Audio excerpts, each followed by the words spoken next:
वक्रतुंड महाकाया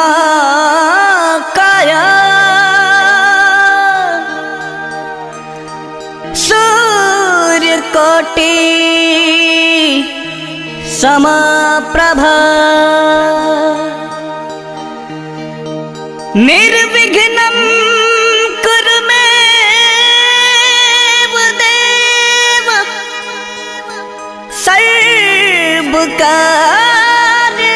सर्वकार्येषु सर्वदा। एक बार प्रेम से बोली गणपति महाराज के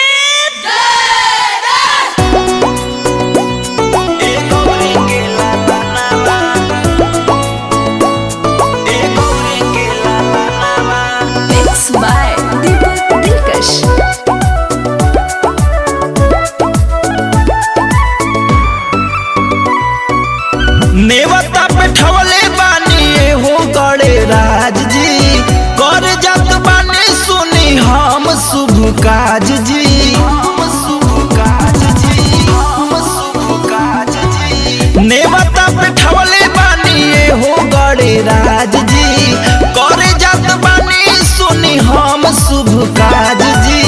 हाथ जोड़ी करी सुमिरा नावा ए गौरी के लाला नावा, गौरी के लाला नावा आ जाई हमारी अंगनावा। ए गौरी के लाला नावा आ जाई हमारी अंगनावा। ए गौरी के लाला नावा।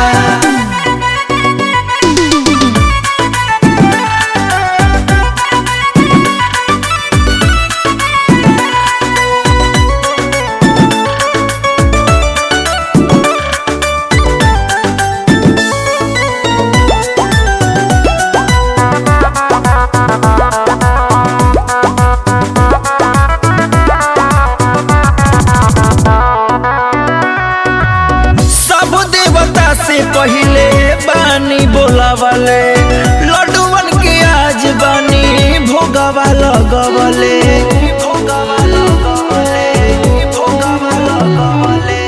सब देवता से पहले बानी बोलावले लड्डूवन के आज बानी भोगवा लगवले। कातनाल करी जिना मानावा ए गौरी के लाला नावा, गौरी के लाला नावा आ जाई हमारी अंगनावा। ए गौरी के लाला नावा आ जाई हमारी अंगनावा। ए गौरी के लाला नावा, ए गौरी के लाला नावा,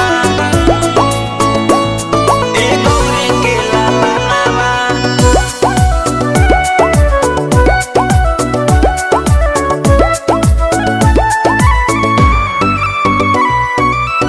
रिधि सीधी साथ लेके मूस के सवारी जल्दी से आई नहीं टाइम बिसारी, टाइम बिसारी, टाइम बिसारी। रिधि सीधी साथ लेके मूस के सवारी जल्दी से आई नहीं टाइम बिसारी।